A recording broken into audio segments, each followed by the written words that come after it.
He didn't sit down when he ended it. He stood by the door, keys in his hand, eyes already halfway gone. "I need to do the right thing," he said, like a line he'd rehearsed in the car. I remembered the sound of my own breathing, slow, careful, like I already knew something was dying and didn't want to spook it. I asked him what he meant. He swallowed. "She's pregnant." My sister's name landed between us like broken glass. I didn't scream, I didn't cry. I nodded, once, because shock has a way of turning you into a professional actor.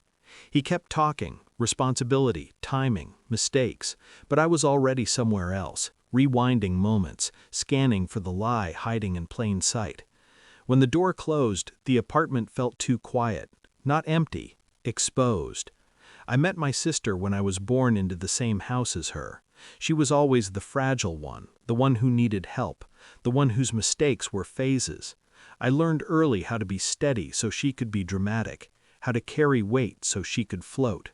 Years later, when she got into college she couldn't afford, I didn't hesitate. I wired the tuition. When our parents fell behind, I covered the mortgage, utilities, groceries, quietly. I never asked for thanks. I never wanted leverage. I thought love worked better without receipts. My fiancé loved her too, or so I thought. He trusted her because I did. We built plans on shared faith, rings, dates, a future that felt solid enough to lean on. Then small things shifted. He stopped meeting my eyes when her name came up. She started avoiding me, but watched me like she was counting steps. I noticed a new protectiveness in him that didn't belong to me. Patterns always tell the truth before people do. The proof came in a screenshot I was never meant to see. A friend sent it without commentary. My sister's message, time-stamped, detailed. A carefully crafted lie about a pregnancy that didn't exist, sent to a man who believed honesty lived in my family. I sat on the edge of the bed and let the anger pass through me without touching anything important. Rage is loud, strategy is quiet. I didn't confront her, not yet. I needed the full shape of the damage. I confirmed what I already knew. No doctor, no tests, no timeline that made sense. Just a story designed to trigger his sense of duty and his fear of being a bad man. So I stopped paying, not dramatically, not all at once. I canceled the tuition transfer scheduled for the next semester. I redirected the auto payments. I removed my card from the utilities. I closed the invisible hand that had been holding her life together. Then I waited. The first call came 3 days later, confusion wrapped in sweetness. "Hey, my payment didn't go through. Probably a glitch." I told her I was busy. The second call had an edge. "The power company says we're overdue." I said I'd check. The third call was panic. "They're threatening to drop my classes." That's when I went to see her.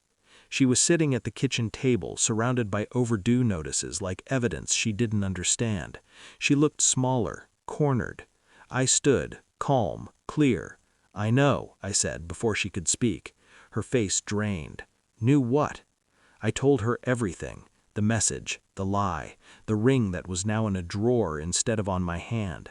I watched her cycle through denial, justification, tears. She said she was scared. She said she didn't think it would go that far. She said she thought I'd forgive her. I let the silence do the work. "You should have told me," she whispered. "I did," I said, "every time I paid for your life instead of mine." She asked about the money like it was an afterthought, like it was weather. I told her the truth. No more tuition, no more house, no more safety net disguised as love. "You can't just leave," she said. I smiled then. Not kind, not cruel, accurate. I already did. The fallout was efficient. Classes dropped. The house went dark. Our parents called, confused, then angry, then quiet when the numbers didn't lie. My fiancé texted once, a long apology. I didn't reply. Some endings don't need witnesses. I moved out, changed my routines, started sleeping through the night again. Betrayal teaches you what you were funding, not just financially, emotionally, spiritually. I had been paying for illusions, for a sister who mistook my silence for permission, for a man who mistook trust for weakness. Walking away wasn't revenge. Cutting the support wasn't cruelty. It was balance. I didn't raise my voice. I didn't beg to be chosen. I didn't explain myself into smaller shapes. I let consequences speak in a language they understood. Now when I think of that moment by the door, him holding his keys, I feel something close to gratitude.